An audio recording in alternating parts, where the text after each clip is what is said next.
So today I'm going to be reviewing the Opel Insignia. Guys, this is the current generation Opel Insignia. This is the pre-facelift version, but whatever it is, guys, it's fabulous. You know, for a long time, since the release of the Opel Insignia in the late 2000s, I loved the Opel Insignia. I was always a fan of the Opel Insignia.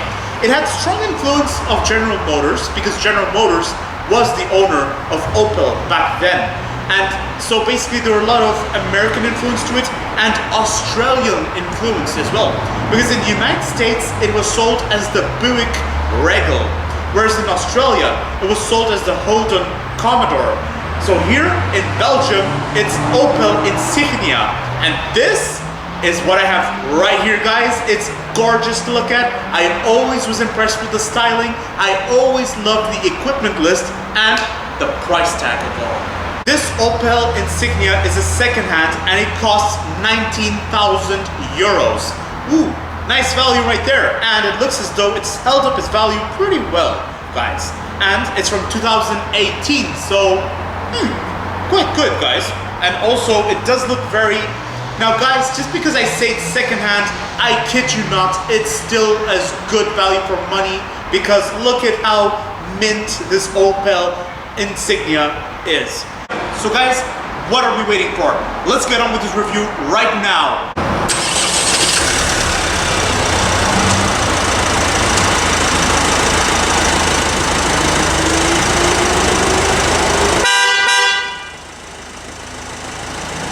So let's start by talking about the exterior design of this Opel Insignia.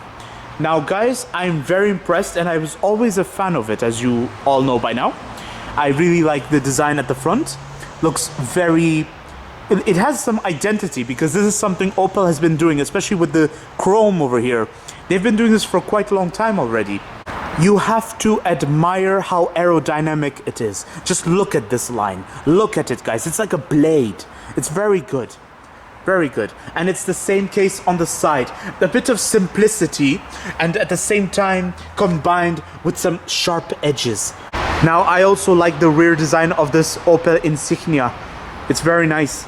Strong Opel identity over here, guys, with the lighting. It's the same case with the front headlights, everyone. So you get these kind of rear lights and the front headlights are also similar in this design.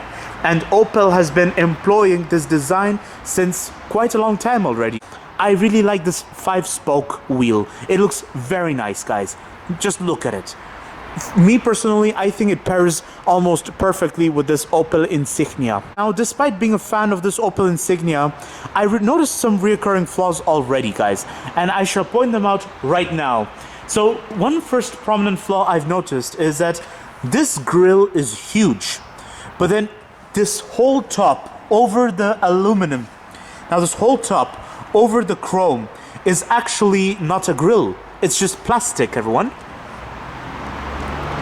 It's just plastic. It has no purpose whatsoever. This bit of the grille has no purpose again.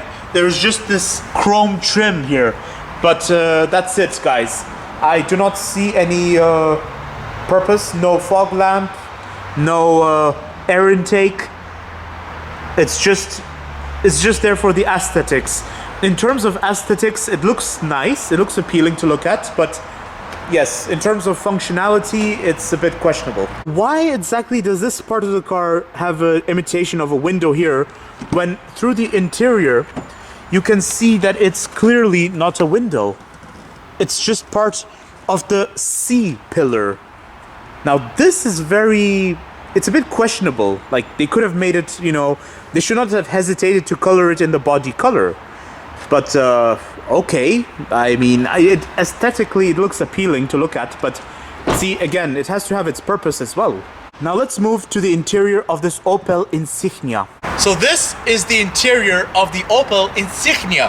Now I am very, very impressed, guys, and I always was. I always absolutely loved the interior of the Opel Insignia. It was just gorgeous. It was always so nice to look at. It was always appealing. I liked how everything was nicely laid out. And I love how the center console cocoons you. It's like a luxury car, everyone. for such a cheap price tag. This Opel Insignia is a diesel, everyone. So this is actually perfect for road trips. And it's nicely laid out. That's already my first comment about this interior. It's very nice, guys. Look at it. Just admire it. Wow. See? I like how everything is at its logic layout. And now let's start with the logic layouting. First of all, I want to start with this door lock. This is the center lock button, and I like how it's just next to the door handle, which is quite pleasant. I like the chrome trim to it. And then you get this nice pleasant trim over here that also presents here. You get this infotainment system over here, and these are the controls for your infotainment system. Although it's a bit questionable why exactly the traction control is right there. Okay, very interesting, guys. But we'll come to that later. First, I'll cover what's here, guys. So here you have the climate controls. Look at this. This is very nice. All the climate controls, all relevant aspects are here. And then over there, you have the lighting controls, everyone. Even lighting adjustments. On the steering wheel, you get media control over here. And you get cruise control over here. Under this nice piano black trim, you get 2 cup holders. And you get some micro storage over there, guys. There's also a 12-volt socket hiding over there. You also get a nice storage here, which can double as a cup holder. It's a bit interesting, like, why do they have 2 cup holders there? And then suddenly there's also a cup holder here. You have some controls here. Now this sun visor is actually one of the smartest I've ever seen so far. Like, look at this. This is for your mirror, right? To see if you have pretty eyes in the morning. However, aside from fashion, you can also use this to attach a card here, a business card, or maybe photos, who knows. But, and you can just put it through this, guys. Now that is practical. This is rare, guys. Like, I've never seen this on many cars. I'm being really honest. Like, on many cars, I've seen a strap here where you can just slide photos in and stuff. But this Insignia actually gives you a practical folder-like thing, or like a wallet. Now here you get a micro storage space. I assume that's for your glasses, in case the day gets very sunny. And here you get some lighting system. This is the center console storage, everyone. And I'm very impressed with how you have 2 USB connections in there. And the center console storage is quite deep and it's quite wide. This is the glove box of the Opel Insignia, guys. Now, from the outside, it looks quite big. And when you open it, you only notice that it's very broad, it's spacious, but then it just doesn't look very deep. All these windows are automated, guys. I mean, look at it. Automated rear windows, automated front windows. Wow. Now that is so rare, guys. This is very rare to see. I'm impressed. And you get the mirror controls right here. Everything's located at your reach. And this door handle is just fabulous. Like, look at it, guys. It's an actual door handle, everyone. It's so nice. I like it. This is the door bin of the front seat. Now, it's very nice, guys. I like how it's got its double purpose to it. So here it's quite deep, and it's as big as it has to be. And here you get a micro storage, so I assume that's for your coins or for your cards. I have serious doubts that a big water bottle will fit in there, though. Look at where they kept the hood latch. They kept it right here.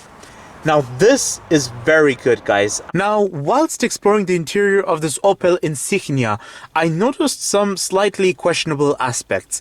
And that is, why exactly did they put the traction control all the way there? Why? These buttons are very proud, except they're not really buttons, all of them.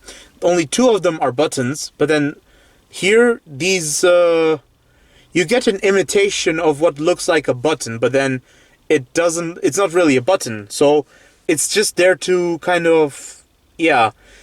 Those are just slots that were there in case you took extra equipment. Now, let's move to the rear of this Opel Insignia. So guys, I have a lot of knee room. I have a lot of leg room, everyone. So I feel like I'm in a limousine in some ways. This design is General Motors politics. They always have coupe style designs amongst their cars, and believe me, it looks fabulous. However, headroom is good. I have enough headroom personally, but yeah, like, yeah, just watch out, okay? Just watch out, because it's a bit, yeah, it does go down a bit, so, yeah, just, headroom may be a minor issue, otherwise, the legroom and the knee room is epic. You get a handle over here, you get a nice coat hook over there, and you get lights for the rear seat, everyone. Oh, guys, that's very nice, you get air vents, except you don't get air conditioning controls. Now, guys, whilst I'm impressed with the rear seat, and I also like this door handle over here, the good quality of it, and it's very comfortable. The visibility outside is very good. I just noticed some minor flaws, and that is one, there's one prominent flaw already right in front of me, and that is I have no rear seat pocket. Now, that is very questionable, guys. No rear seat pocket at all. Okay, that's interesting. And there's no armrest, guys. No armrest that folds here. And then also there is a proud tunnel over here. So I can only imagine what kind of legs the middle person will have to have, because this ridge is a bit proud. So it's a bit elevated. And this is the first time I see a ridge this elevated in a D segment car. This side door bin is very deep. That's very nice. But I have really hard time believing that it's going to be very practical, because it's only so deep, yet it's not wide enough, and I don't think a big water bottle will fit in there. You can only store small objects in there, but it's just a bit questionable, because it's occupied by a huge speaker over here, and then you have the armrest over here, which is, I guess they sacrificed practicality for comfort, which I can respect, but then at the same time, I don't know, guys. A bit questionable, but me personally, I'm okay with it the way it is. Guys, this is another prominent advantage. Look at the shape of this door. Do you see this vertical shape here? This is so that this doesn't make contact with your chest. So when you open the door, you are a distant away from the chest. This door is a distant away from the chest. It doesn't make contact with you. So it's easy for you to get in without making contact with this. And plus it boosts the interior entrance space, guys. So there's no way you will make contact with this roof when entering this Opel Insignia. And also you have enough space here so that you don't make too much contact with the C-pillar. Now everyone, let's move to the boot of this Opel Insignia. You have to push the button here, and then you have to pull the hood gently. And then you have to pull the boot gently up. It goes itself up automatically afterwards. Now this boot space is very deep. Wow. Guys, look at this. It's very deep. Now this is actually quite good for a D segment car, but at the same time it's pretty average. So yeah, not surprising, but it's still good, guys. You get an extinguisher over there. You get the hooks over there for your packet, for your shopping. And also, you don't... I don't see any presence of a 12-volt socket, but I do see some tether points over here. So that's a plus.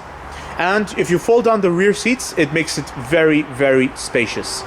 Don't forget to like, comment, and subscribe. And stay tuned for more videos that are on the run. Now, if you'll excuse me, I'm just gonna enjoy the interior of this Opel Insignia. So here's my conclusion about the Opel Insignia, guys.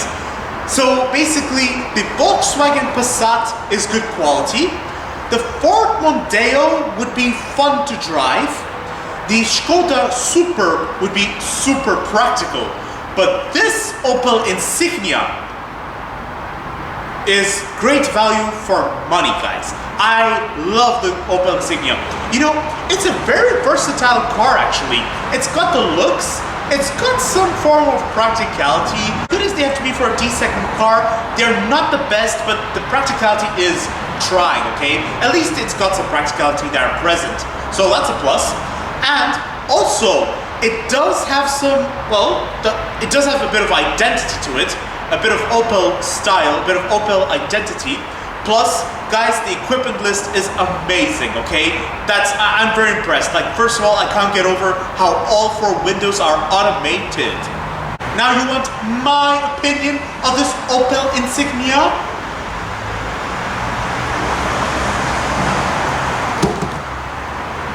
I love this Opel Insignia, guys. I love it so much. You know, from the very beginning, I was a fan of the Opel Insignia, and to this very day, I still am a fan of the Opel Insignia. It's one of the best D-segment cars you can get currently on market. It's not the best, but it's one of the best. And I so recommend you buy this car if you have the chance, guys, because you are not going to regret it, guys. I personally love it, and if I personally love it, there's a chance you will love it too.